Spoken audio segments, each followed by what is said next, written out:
കാര്യം ശ്രീ ആനന്ദ് കൊച്ചുകൂടി ഇത് നിലപാട് മാറ്റം തന്നെയാണല്ലോ അല്ലേ? അതോ ഞാൻ പറഞ്ഞതിൽ എന്തെങ്കിലും തെറ്റുണ്ടെങ്കിൽ താങ്കൾക്ക് തിരുത്താം.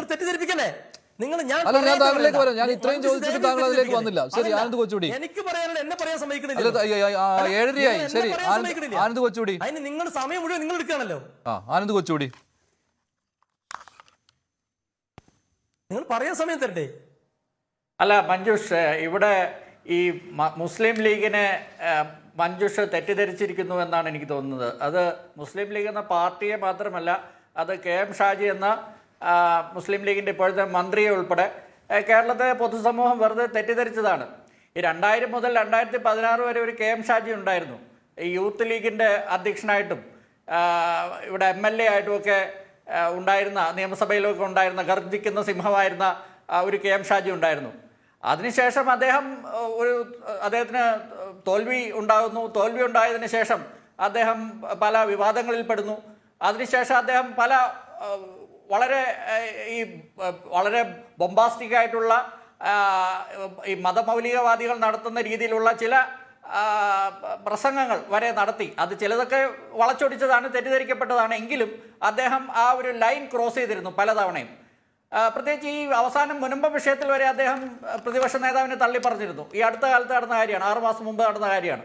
അപ്പോൾ അതെല്ലാം കഴിഞ്ഞിട്ട് ഷാജി ഇപ്പോൾ മന്ത്രിയായപ്പോൾ 2016 മുമ്പത്തെ ഷാജി അല്ലെങ്കിൽ 2021 മുമ്പത്തെ പഴയ ഷാജിയായി മാറിയിരിക്കുന്നു. ഈ ലീഗിനെയും നമ്മൾ കേരളത്തിലെ പൊതുസമൂഹം തെറ്റിദ്ധരിച്ചതാണ്. ലീഗ് എന്ന് പറയുന്നത് ഇവിടെ 1992 ഡിസംബർ 6 ബാബറി മസ്ജിദ് തകർക്കപ്പെട്ടതിന് ശേഷം മുഹമ്മദ് അലി ശിഹാബ് തങ്ങളുടെ നേതൃത്വത്തിൽ ഇവിടെ UDF-ൽ പാറ പോലെ ഉറച്ചു നിന്ന പാർട്ടിയാണ് ഇവിടുത്തെ ജമാഅത്തെ ഇസ്ലാമിയും അന്നത്തെ ലീഗിൻ്റെ ദേശീയ അധ്യക്ഷനായിരുന്ന ഇബ്രാഹിം സുലൈമാൻ സേട്ടുവും പിന്നെ ഇവിടെ PDP മദനിയും സമസ്തയുടെ കാന്തപുരം വിഭാഗവും പിന്നെ അതുകൂടാതെ ഇവിടെയുള്ള എല്ലാ മതമൗലിക സംഘടനകളും, അത് ഈ ഫണ്ടമെന്റലിസ്റ്റ് ഫ്രിഞ്ചുകൾ, NDF പോലെയുള്ള പാർട്ടികൾ ഉൾപ്പെടെ ലീഗിനെ വെല്ലുവിളിക്കുകയും ലീഗ് ഇവിടെ ഇല്ലാതാവാൻ പോവുകയാണ്. ഗുരുവായൂർ ഉപതെരഞ്ഞെടുപ്പിൽ തോൽക്കുന്നു. അതിനെല്ലാം ശേഷവും ഇവിടെ ലീഗ് UDF-ന്റെ പക്ഷത്ത് ഉറച്ചു നിന്ന പാർട്ടിയാണ്. പിന്നെ കഴിഞ്ഞ 5 വർഷം എന്ത് സംഭവിച്ചു എന്ന് വെച്ചാൽ, അത് ഈ ജമാഅത്തെ ഇസ്ലാമിക്കാർ കുറേ ലീഗിൻ്റെ അണികളിൽ നുഴഞ്ഞു കയറുകയും പിന്നീട് അതിനുശേഷം ഈ നേതാക്കളെ തന്നെ സ്വാധീനിക്കാൻ ശ്രമിക്കുകയും നമ്മൾ തന്നെ തെറ്റിദ്ധരിച്ചു, ഇവരെയൊക്കെ സ്വാധീനിക്കപ്പെട്ടു, ഇവരൊക്കെ ജമാഅത്തിൻ്റെ വലയത്തിലായി. ജമാഅത്തിൻ്റെ ഷൂറ അംഗങ്ങളെ പോലെ ചിലരൊക്കെ സംസാരിക്കുന്നു. ലീഗിൽ ഒരു തീവ്ര വിഭാഗമുണ്ട്, അല്ലെങ്കിൽ കുഞ്ഞാലിക്കുട്ടിയുടെ കീഴിൽ ഒരു മോഡറേറ്റ് ഫാക്ഷൻ, മറ്റേതൊരു തീവ്ര ഫാക്ഷൻ, ഇപ്പോൾ ഷാജിയും ഒക്കെയുള്ള തീവ്ര ഫാക്ഷൻ എന്ന രീതിയിലൊക്കെ നമ്മൾ തെറ്റിദ്ധരിച്ചു. ലീഗ് ഇപ്പോഴും പഴയ ലീഗ് തന്നെയാണ് എന്നുള്ളതാണ് ഈ വിവാദത്തിൽ നിന്ന് നമ്മൾ മനസ്സിലാക്കേണ്ടത്.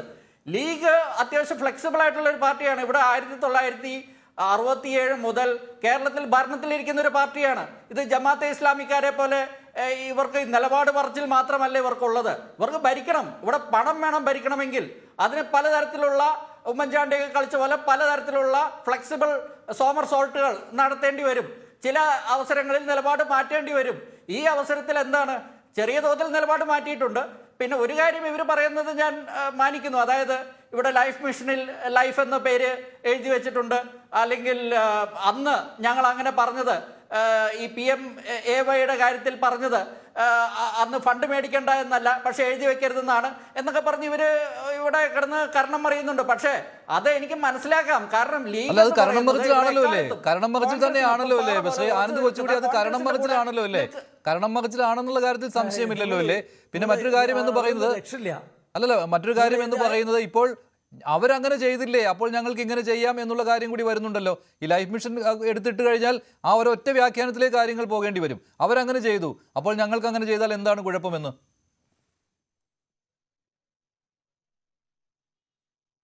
അല്ല മഞ്ജുഷ്, ഇതിന്റെ മെറിറ്റിലേക്ക് വരാം. ഇപ്പോൾ ഇതിനു മുമ്പ് ഞാൻ പറഞ്ഞത് ഇതിൻ്റെ അകത്ത് രാഷ്ട്രീയമാണ്, പ്രത്യേകിച്ച് ലീഗിന്റെ രാഷ്ട്രീയമാണ് ഞാൻ പറഞ്ഞത്.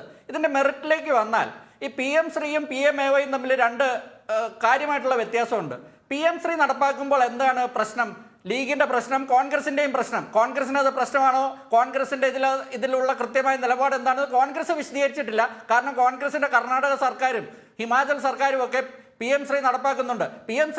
PM ശ്രീയിൽ ഒളിച്ചു കടത്തുന്ന നാഷണൽ എഡ്യൂക്കേഷൻ പോളിസി, ദേശീയ വിദ്യാഭ്യാസ നയം, അതിനെതിരെയാണ് ലീഗ് എന്നാണ് ഞാൻ മനസ്സിലാക്കുന്നത്. കോൺഗ്രസ് അതിനെതിരെയാണോ, കോൺഗ്രസിന്റെ ദേശീയ നേതൃത്വം എതിരാണോ എന്ന് ചോദിച്ചാൽ എനിക്ക് അല്ല എന്നാണ് എൻ്റെ വിശ്വാസം. കാരണം കോൺഗ്രസ് മറ്റ് സംസ്ഥാനങ്ങളിൽ നടത്തുമ്പോൾ കേരളത്തിൽ മാത്രം നടത്തേണ്ടതെന്ന് ദേശീയ നേതൃത്വത്തിന് തീട്ടൂര ഇറക്കാൻ കെ സി വേണുഗോപാൽ കഴിഞ്ഞ ദിവസം പറയുന്നത് കേട്ടോ. അതുപോലെ അദ്ദേഹത്തിന് പറയാൻ അവകാശമുണ്ടെന്ന് എനിക്ക് തോന്നുന്നില്ല. അവർക്ക് കർണാടകത്തിൽ നടത്താമെങ്കിൽ കേരളത്തിൽ നടത്താം. പക്ഷെ അപ്പോഴും ഈ ദേശീയ വിദ്യാഭ്യാസ നയത്തിൽ ഏതൊക്കെ വിഷയത്തിലാണ് ഇപ്പോൾ ഇവിടെ നമ്മുടെ ലീഗിൻ്റെയൊക്കെ വലിയ നേതാക്കളുടെയൊക്കെ മക്കൾ പഠിക്കുന്നത് CBSE സ്കൂളിലാണ്. അവിടെയൊക്കെ നാഷണൽ എഡ്യൂക്കേഷൻ പോളിസിയുടെ ഇതിൽ വരുന്ന NCERT സിലബസ് അല്ലേ പഠിപ്പിക്കുന്നത്, പുസ്തകങ്ങളല്ലേ പഠിപ്പിക്കുന്നത്. ഇവിടെ കേരളത്തിലെ പാവപ്പെട്ട ഈ മലയാളം മീഡിയത്തിലും ഇംഗ്ലീഷ് മീഡിയത്തിലും പഠിക്കുന്ന കേരള സിലബസിൽ പഠിക്കുന്ന പാവങ്ങൾ മാത്രം ദേശീയ വിദ്യാഭ്യാസ നയത്തിൽ പഠിക്കുന്നത് അവരെ സംഘീവൽക്കരണമാകും.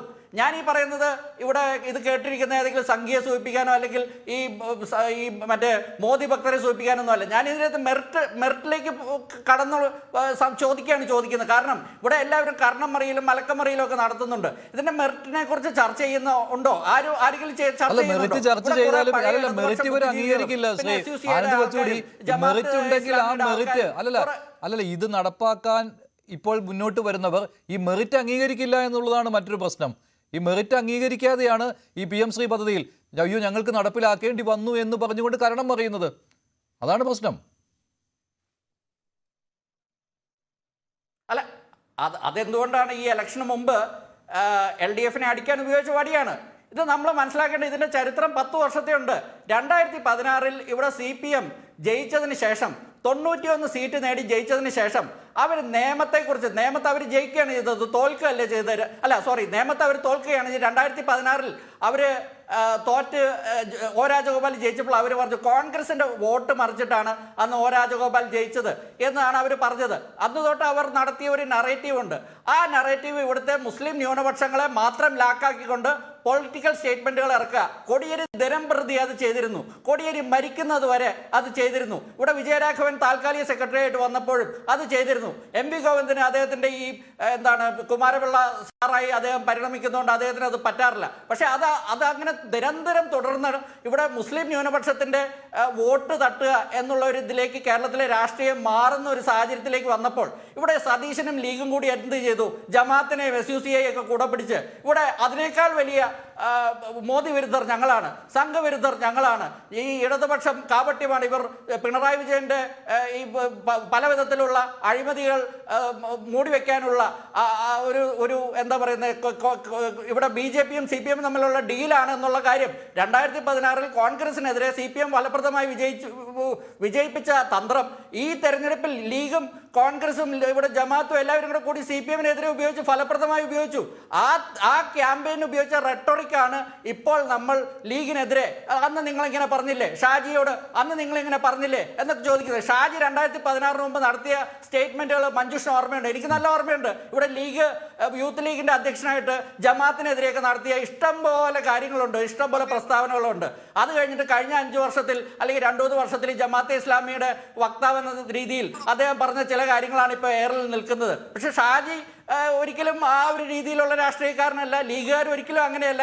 ഇനിയിപ്പോൾ ലീഗിൽ ഏതെങ്കിലുമൊക്കെ തീവ്ര രാഷ്ട്രീയ ചിന്താഗതിക്കാരുണ്ടോ എന്ന് എനിക്കറിയില്ല. പക്ഷേ ലീഗ് എന്ന് പറയുന്ന ഒരു ജനാധിപത്യ പാർട്ടിയാണ്, പൂർണ്ണതോതിൽ കോൺഗ്രസിനെ പോലെ തന്നെ ഒരു പാർട്ടിയാണ്, CPMനെ പോലെ തന്നെ ഒരു പാർട്ടിയാണ്.